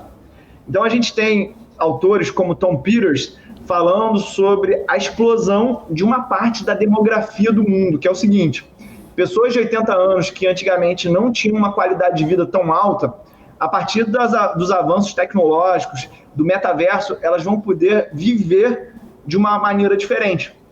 Meu pai, ele tem 82 anos. E quem aqui tem algum parente da família de uma certa idade assim, percebe que essas pessoas têm dificuldade de se locomover, têm dificuldade de enxergar, têm dificuldade de ouvir. Ou seja, o metaverso ele pode ser uma maneira dessas pessoas voltarem a conviver com o mundo de uma maneira diferente. E a gente pode ver exatamente esse grupo de pessoas liderando aí a adoção de várias ferramentas que o metaverso pode trazer para a gente. Então, se a gente ficar limitado a entender que o metaverso é só joguinho ou coisa para gente de 30, 40 anos se relacionar, eu acredito que a gente não está vendo a grande janela de oportunidade que ele pode trazer, principalmente para essas pessoas idosas que vão ter muito mais qualidade de vida a partir do metaverso. Eu sei que eu fui longe aí nesse meu pensamento, mas é exatamente aquilo que o mercado não está precificando, né? Vamos ver então o que vai acontecer. Deixa eu ver se temos aqui perguntas do nosso público para o nosso tio Ruli e se tem mais novidades vindo lá de Nova York, porque estamos em temporada de balanço lá nos Estados Unidos e temos também muitas empresas, muitas Big Techs, né, que estão divulgando nesse momento, né, seus resultados. Aliás, não sei se você cobre também a Microsoft, Ulisses, porque você viu que a Microsoft teve a sua aquisição da Activision Blizzard, né, bloqueada, negada lá no Reino Unido, 70 bi de dólares que não vão mais ser utilizados para essa aquisição. O que você achou desta decisão do governo, né, da autoridade antitrust britânica, né, do CAD do Reino Unido? Eu acredito que esse tipo de decisão seja muito mais uma política continental de Europa versus Estados Unidos e versus China.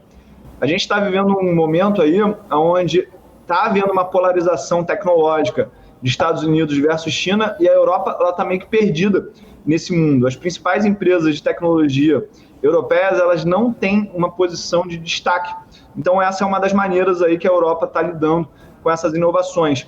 E essa aquisição da Microsoft em relação à Activision Blizzard, ela tem muito a ver com o metaverso, uma vez que eu já tive a oportunidade de ir lá conversar com a diretoria da Activision Blizzard pessoalmente, e as empresas de games, elas são a ponta de lança, realmente a vanguarda em termos de definição gráfica e de visual para as pessoas. E essas tecnologias integradas ao metaverso podem fazer com que empresas como a Microsoft venham muito à frente dos seus concorrentes, né?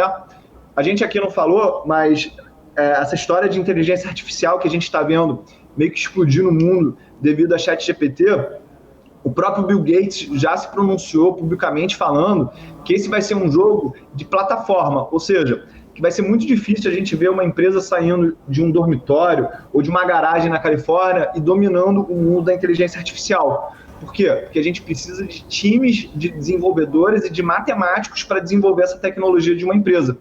Então, empresas como Microsoft, Google, Amazon, são as empresas, a Apple também e a Meta, vão ser as empresas dominantes nisso. Por exemplo, a Meta usa inteligência artificial há anos para selecionar os melhores públicos para os anúncios. A Amazon usa inteligência artificial há anos para fazer a melhor sugestão de escolha de compra para os seus clientes.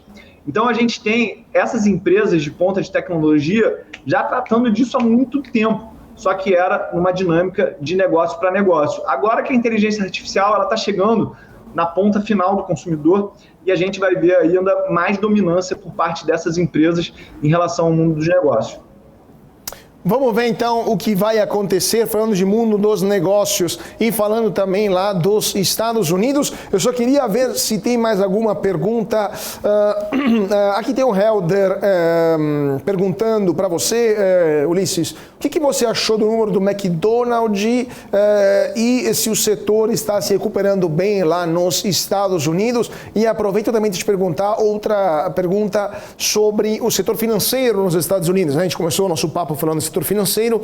Hoje o First National Bank está caindo forte por lá, porque tivemos mais de 100 bilhões de dólares que foram sacados do First National Bank, perdeu 70% em 48 horas o papel. O que você está achando do do setor financeiro nos Estados Unidos e se há um risco bancário à vista por lá? Diferentemente do Brasil, o setor financeiro americano, ele não é um oligopólio, ou seja, não são poucos bancos que atendem grande parte da população, como acontece no Brasil. Então, lá nos Estados Unidos, a gente tem um desenho muito claro de bancos nacionais e internacionais. A gente pode aí falar de JP Morgan, Citigroup, entre outros bancos, né? E existe uma outra categoria que são os bancos regionais. Esse banco aí, que está sofrendo uma crise de confiança, ele faz parte desse grupo de bancos regionais. Então, eu acredito que vai haver uma consolidação de bancos regionais buscando se alinhar com bancos de abrangência nacional, tá? E, mais uma vez, isso vai refletir um pouco do que eu falei ali das commodities anteriormente. Nesse momento que a gente está vendo um momento de desconfiança sobre esse setor, é melhor a gente diversificar a nossa carteira entre empresas de grande porte. É claro, se você escolher empresas de pequeno porte e os bancos regionais dos Estados Unidos, eles vão ser em maior número nesse segmento, a gente vai ver, claro, um aumento das suas cotações muito mais agressivo, porque isso vai estar refletindo um maior risco, tá? E com relação à outra pergunta que você fez, foi o quê mesmo, Carlos? Desculpa. Sobre McDonald's, tem aqui o nosso seguidor que está perguntando sobre o número de McDonald's, Luiz Antônio. O que você está achando? Isso aí também está acontecendo. Isso aí também está acontecendo com o Starbucks, tá? A gente viu uma abertura da economia chinesa bem depois da economia europeia e da economia norte-americana. Então, essas empresas que têm muito espaço para crescer em economias asiáticas, elas vão começar a mostrar melhores resultados, como o Starbucks também vem mostrando, tá? Perfeito, perfeito. Então vamos ver o que vai acontecer com as empresas lá nos Estados Unidos e muito obrigado ao nosso queridíssimo tio Uli, analista, mas também um dos ícones da FinTwitch, né, e do mercado financeiro, do mundo dos influenciadores digitais, do mercado financeiro. Sempre um prazer conversar contigo, Uli, e volte sempre aqui no Closing da BMC. Tamo junto, Carlos. Parabéns aí a todo mundo. Bons investimentos. Galera, sempre que tiver em dúvida, escolhe o caminho mais conservador. Isso aí vai te salvar de muito problema, na verdade. Tamo junto. Valeu! Com certeza, tamo junto. Mais uma vez, muito obrigado, Ulisses. E vamos para um rápido intervalo. Não se esqueça de deixar o seu like, o seu comentário, ativar o sininho e também se inscrever no nosso canal do YouTube. Voltamos já já com mais notícias e análise técnica para você, investidor, para entender tudo o que está acontecendo no mercado financeiro. Não saia daí, voltamos em 2 minutinhos.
BMC News, informação que gera valor. E de volta para o nosso closing aqui da BMC. Muito boa tarde para você que se está sintonizando agora nos nossos canais do YouTube. Para ficar sempre ligados, não se esqueça de se inscrever aqui no canal, deixar o seu comentário, ativar o sininho e também compartilhar esse vídeo com seus amigos investidores. Bom, vamos continuar com as notícias que estão movimentando o mercado financeiro nesta quarta-feira. Daqui a pouco teremos nosso analista técnico que vai explicar um pouco para a gente o que está acontecendo com o mercado. Dalton Vieira daqui a pouco vai entrar junto conosco. Acabaram de sair os resultados da Meta. Acabamos de comentar também esses números com o nosso tio Rulli. Vamos voltar a Brasília porque a ministra do Planejamento e Orçamento, Simone Tebet, afirmou nesta quarta-feira que o governo tem a obrigação de zerar o déficit fiscal em 2024, isso na base do novo arcabouço fiscal que foi enviado ao Congresso Federal. A declaração de Tebet foi feita durante a participação em evento da Frente Parlamentar do Empreendedorismo e, segundo a ministra, o arcabouço, abre aspas, não veio com o objetivo de cortar gastos públicos. Esses cortes serão feitos com outras medidas. Temos uma secretaria específica que vai avaliar os gastos públicos. O arcabouço fiscal vem com o objetivo de reequilibrar as contas públicas, fecha aspas. Tebet também declarou que o reequilíbrio das contas públicas é essencial para a retomada do crescimento econômico que, segundo ela, na proposta que foi enviada ao Legislativo, estabelece o orçamento de 2023 como piso das despesas públicas e limita o crescimento real das despesas a, no máximo, 2,5%. Segundo o Tebet, é impossível ter crescimento sustentável e duradouro com um déficit de 2% do PIB, fecha aspas, das declarações da ministra do Desenvolvimento. Bom, vamos falar então do planejamento, Vamos falar agora do Índice Nacional de Preços ao Consumidor Amplo, o IPCA 15, que é aquele indicador que mede a prévia da inflação oficial. IPCA 15 que ficou em 0,57% em abril, uma taxa inferior àquela que foi registrada em março, mas também àquela que foi registrada em abril do ano passado. Em março, o IPCA 15 tinha sido de 0,69%, em abril de 1,73%. Agora, o IBGE indicou que o IPCA 15 de abril deste ano acumula uma inflação de 2,59% no ano. Nos últimos 12 meses, o acumulado é de 4,16%, isso abaixo dos 5,36% registrados até o mês de março, no acumulado dos 12 meses anteriores. Agora, segundo o IBGE, os 9 grupos de despesas que apresentaram maior inflação tiveram destaque no setor de transporte, que teve uma alta de 1,44%, especialmente por causa da alta do preço da gasolina, que subiu 3,47%, o etanol 1,10% e as passagens aéreas subiram 11,96%. Segundo lugar, o grupo de saúde e cuidados pessoais, alta de 1,04%, e também o grupo de habitação teve uma alta relevante, 0,48%, principalmente por causa da alta expressiva do grupo de energia elétrica residencial. Agora, no outro lado, tivemos artigos de residência e comunicação, que foram os grupos que menos subiram, apenas 0,07% e 0,06%, respectivamente. Bom, antes de voltar a falar do mercado, de como está sendo o fechamento do mercado da quarta-feira, temos mais um convidado conosco, nosso analista técnico, Dalton Vieira, que vai mostrar um pouco da situação das ações. Dalton, analista técnico da DV Invest. Dalton, muito boa tarde para você. O que podemos destacar nesta quarta-feira com o Ibovespa, que continua em queda, e uma Gol e um grupo Pão de Açúcar em queda livre? Qual que é a sua visão sobre esse indicador e esses dois papéis? Olá, Carlos. Olá a todos os presentes aqui, participantes ao vivo aqui da BMC News. Já deixo aqui uma saudação a todos. Vamos então aqui, deixa eu compartilhar minha tela com vocês, falando um pouco aqui na parte dos gráficos, principalmente do Ibovespa. O que temos aqui, Carlos, é o seguinte: o Ibovespa enfraqueceu aquela tendência de alta de curto prazo que ele tinha, chegou num nível de ponto aqui, um nível de preço, um nível de pontos muito importante, e demonstrou fraqueza. Eu venho comentando até isso aqui nas minhas análises diárias, esse enfraquecimento e um alinhamento mais para baixo do índice Bovespa. Até olhando para um gráfico semanal, o que temos ainda é a tendência de baixa do Ibovespa e nessa semana confirmando um topo a favor dessa tendência, ou seja, tecnicamente falando, o mercado segue apontando novamente aqui para baixo, com viés mais de baixa, e apontando para o nosso índice voltar ali para a região dos 100 mil pontos, a região que começa ali no 101 mil, vai até a região dos 100 mil pontos, essa região de fundo anterior do gráfico diário. Então, nós temos um viés negativo, um viés de baixa para a nossa bolsa aqui, falando de curto prazo. Perfeito. E agora sobre os outros dois papéis, né? Gol 4. O que tivemos hoje na Gol 4 é um alinhamento maior para baixo. Se não tem ainda uma tendência de baixa confirmada, mas quando a gente olha para um prazo mais longo na Gol, a gente já tem uma ação que ela vem fazendo seus zigue-zagues descendentes. Isso aqui é um indício de que os investidores, os grandes investidores, que o gráfico só mostra um rastro dos grandes investidores. O que eles estão fazendo? Independentemente do motivo que estão comprando ou vendendo esse ativo, demonstra que o caminho da Gol ainda continua sendo mais para baixo. Não tem nenhuma sinalização de alta, nada que me gere, por exemplo, assim, um motivo para eu falar, nossa, eu vou comprar Gol 4 pensando no prazo maior. Não tem. Se eu desço para um gráfico semanal, depois de uma semana que foi muito relevante lá no início do mês de março, esse ativo não conseguiu mais evoluir. E o pior, quando volta para cima da média, já tem uma semana, igual o Ibovespa, fechou uma vez acima da média, que no meu caso é uma média de 13 períodos, fechou acima da média, volta para baixo da média, foi o que aconteceu no Ibovespa, no gráfico semanal do índice, e novamente tivemos essa perda de mínima da última semana. Se pega uma sinalização no gráfico semanal baixista, junto com o cenário que a gente tem baixista do gráfico mensal, o caminho mais provável desse papel é para baixo. Não tem um motivo para compra, ou seja, para quem está comprado, seria a saída desse ativo, ou seja, em termos de stop, a perda da mínima desses fundos aqui anteriores, um na casa dos 5,92 e outro na casa dos 5,88. Pelo andar da carruagem, pelo sinal, por essa queda forte do pregão de hoje, 6,4% para Gol, o caminho mais provável é esse ativo fechar esse gap aqui de alta do gráfico diário, que está localizado na casa dos R$ 5,29. E PECAR3 teve um pregão aí bem negativo, queda de 5,27%. Tecnicamente, só olhando para o gráfico diário, a tendência ainda aqui é de alta. Onde ela anula essa tendência de alta? Se ela voltar para baixo dessa região aqui que está muito próxima. Ou seja, se o próximo pregão perder a mínima de hoje, que foi 14,68, é provável que ela venha a perder a mínima do último fundo ascendente, 14,56. Seria o alinhamento novamente mais para baixo desse papel. Olhando para um prazo maior, semanal, dá para perceber que, assim como o Ibovespa, a gente tem o pão de açúcar dentro de um cenário mais negativo. E eu destaco dois pontos aqui, Carlos.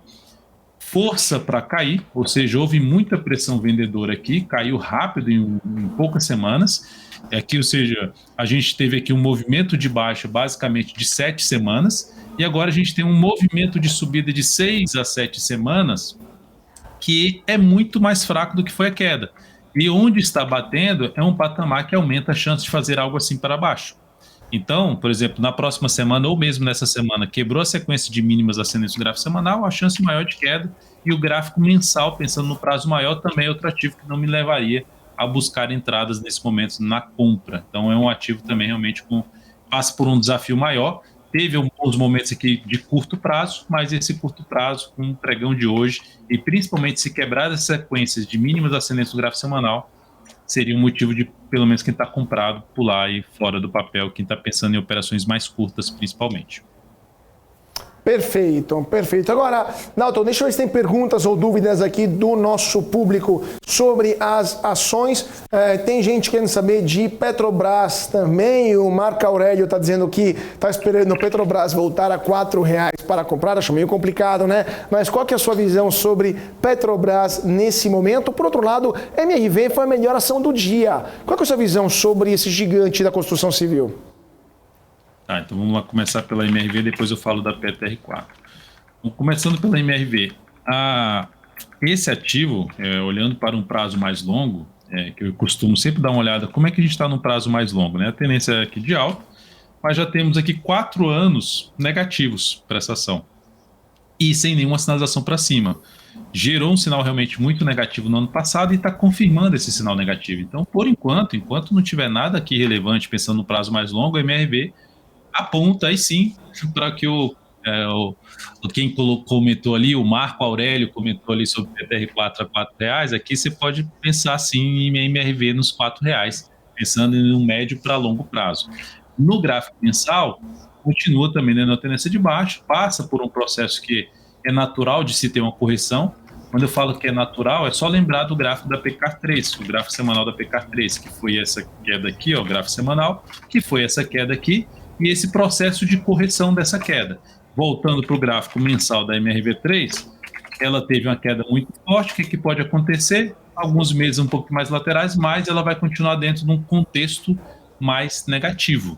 Não tem nenhum indício de algo positivo. Ela gerou um pregão realmente muito bom, uma alta forte aqui de 6,9% basicamente, mas o contexto ainda é mais negativo para essa ação, pensando em um prazo maior. Não seria um ativo também que eu colocaria na minha carteira de longo prazo em MRV3 nesse momento. Indo para PTR4, indo para Petrobras, pelo gráfico diário, um dia de queda de 1,26%, mas se a gente olhar de maneira geral, olha a força que teve esse movimento subido. Vou até colocar em uma cor diferente para ficar mais fácil de entender. Força por parte dos compradores. E na hora que a gente costuma dizer, ou fazer uma correção no tempo, que é um movimento lateral, ou no preço, um movimento de baixo, ela está mais no tempo ainda, um movimento mais lateral, está fraca para cair por enquanto. Olho para um prazo maior na Petro, e ainda nós temos um sinal de fundo aqui. Então, tecnicamente falando, a Petro ainda aponta para cima.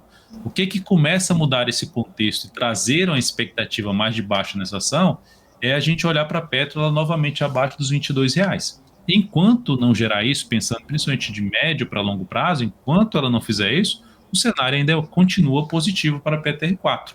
Lembrando até, assim, eu não sou muito de falar de fundamento, mas lembrando que a Petrobras é uma das empresas que consegue repassar, né, se não tiverem canetadas, ainda consegue repassar aí uma inflação mais alta, ela consegue repassar em cima do preço do combustível. Então, não afeta tanto assim a empresa. Mas, de maneira geral, me prendendo ao gráfico, o cenário ainda é positivo. Falar em Petrobras a R$4, rapaz, se a Petro for para R$4, a gente vai estar mal da bolsa, viu? Pois é, né? A última vez que a gente viu a Petrobras tão baixa foi final de 2015, começo de 2016, não foi exatamente um momento exaltante, né, para a economia brasileira como um todo. Agora, deixa eu ver se tem mais gente aqui, estão querendo saber deixa eu ver aqui, PDTC3, tem o José do Carmo Moreira, PDTC3, e que mais estão querendo saber nosso público aqui. Bom, enquanto isso, vamos começar essa empresa, depois a gente fala de outra pergunta aqui do nosso público. A PDTC3 é um ativo até de uma liquidez mais baixa, né? Pegando aqui um ativo que, a análise técnica não é bom.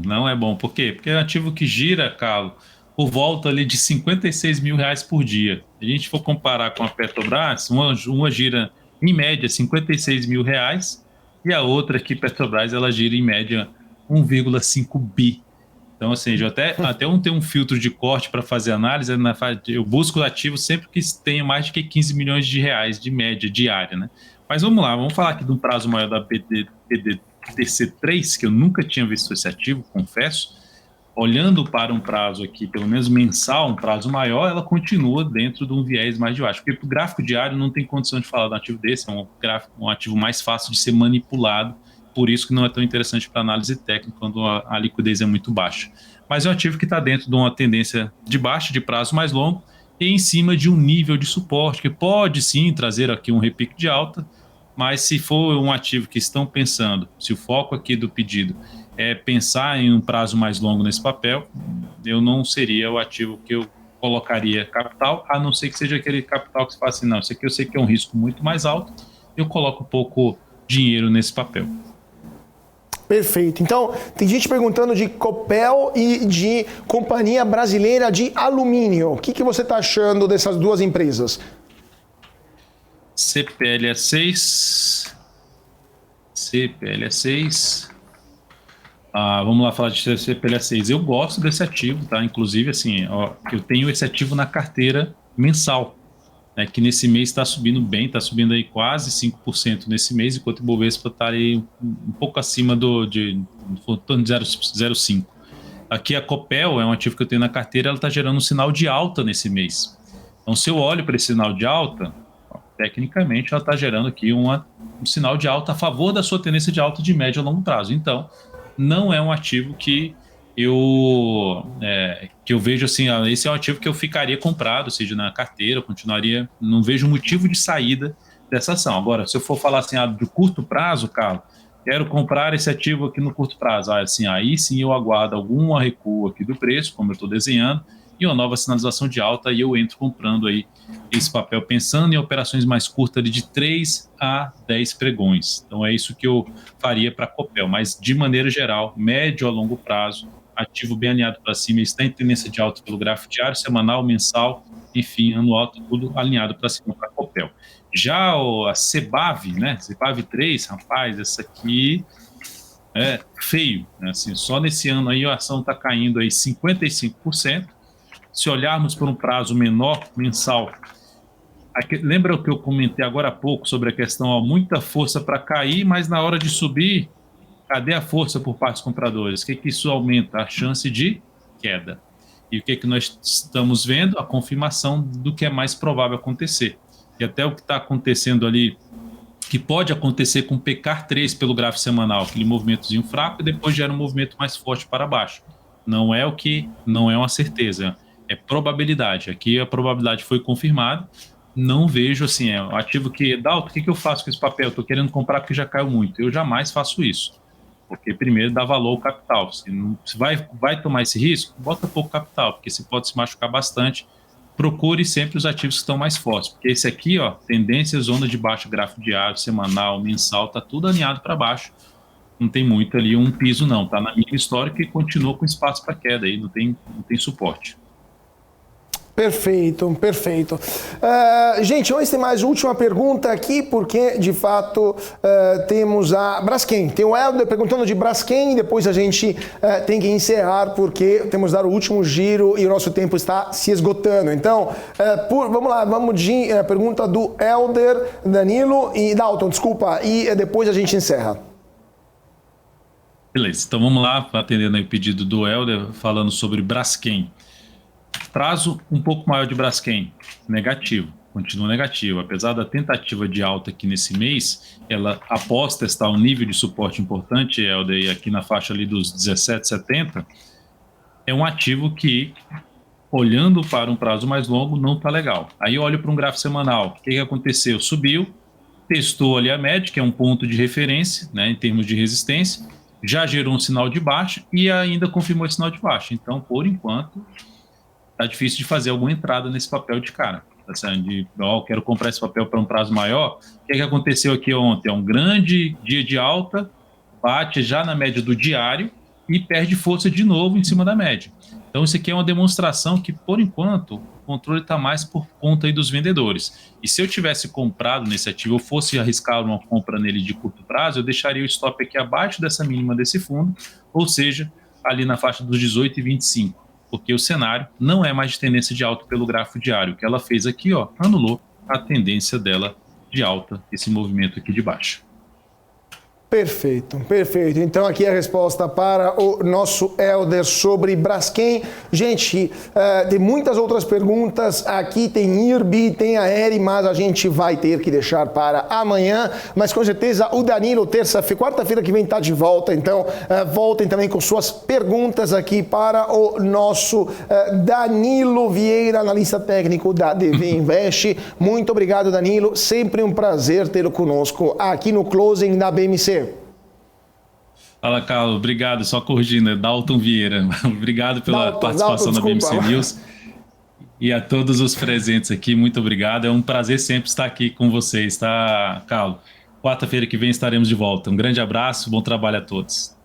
Tamo junto, Dalton, muito obrigado. E vamos para as últimas notícias desta quarta-feira, sempre falando dos Estados Unidos, porque as ações do First Republic Bank estão operando em queda forte lá nos Estados Unidos. Deixa eu ver como é que estão agora lá no aftermarket, né, do First Republic Bank, porque esse banco desabou nesta quarta-feira com o problema de saque, fortes saques. First Republic Bank, nesse momento, aqui no Brasil, aliás, o First Republic Bank caiu mais de 30% o BDR, né? E lá nos Estados Unidos, 29,75% de queda do First Republic Bank. Por quê? Porque, além disso, 70% do valor do banco já foi perdido, porque ontem o banco perdeu 50% de seu valor. Isso tudo após a divulgação do balanço do primeiro trimestre do ano, que foi na noite da segunda-feira, e mostrou uma queda de 40% nos depósitos dos primeiros 3 meses do ano, de janeiro até março. Um resultado que reavivou os temores de uma crise bancária entre os bancos médios americanos. O First Republic Bank passou por uma forte turbulência depois que o outro banco, banco regional, né, o Silicon Valley Bank, quebrou em março. Os dois bancos tinham perfis semelhantes de atuação e isso acabou criando uma alerta vermelho, né, ligando o alerta vermelho entre os investidores americanos, mas o declínio, a queda acentuada nos depósitos surpreendeu muitos analistas, porque aconteceu mesmo depois do First Republic receber uma pesada ajuda financeira de um grupo de 11 bancos que injetou 30 bilhões de dólares em depósitos no First Republic Bank, uma tentativa de gerar confiança no mercado e impedir o espalhamento, a criação de pânico entre os investidores, não apenas daquele banco, mas também de bancos médios. Agora, assessores do First Republic estão tentando convencer alguns desses bancos doadores a fornecer mais apoio, comprando alguns ativos do First Republic. Vamos ver o que vai acontecer, né? E lembrando que na semana que vem o Federal Reserve vai decidir, né, o Banco Central Americano vai decidir sobre os juros nos Estados Unidos. É possível que o ciclo de alta nos juros americanos possa se interromper na próxima semana, mesmo se o mercado ainda está apostando em um aumento, mas com tanta crise bancária acontecendo nos Estados Unidos, de fato, poderíamos ter problemas sérios por lá se os juros continuassem a subir. Gente, por hoje é só. Infelizmente, nosso tempo se esgotou, mas fique conosco porque nossa programação continua aqui na BMC. Não se esqueçam de deixar o seu like, o seu comentário, seguir a gente nas redes sociais e também, claro, se inscrever no canal aqui da BMC para ficar sempre ligados em todas as notícias que movimentam o mercado financeiro. Nós vemos amanhã, sempre às 4 da tarde, com o nosso closing para entender melhor o que movimentou o mercado na quinta-feira, né, amanhã, e para ver como serão os resultados das empresas que vão divulgar os seus números entre o final de hoje e o começo da manhã da quinta-feira. Então, fique conosco na nossa programação e nós vemos amanhã. Muito obrigado a todos pela atenção, uma ótima tarde e até amanhã.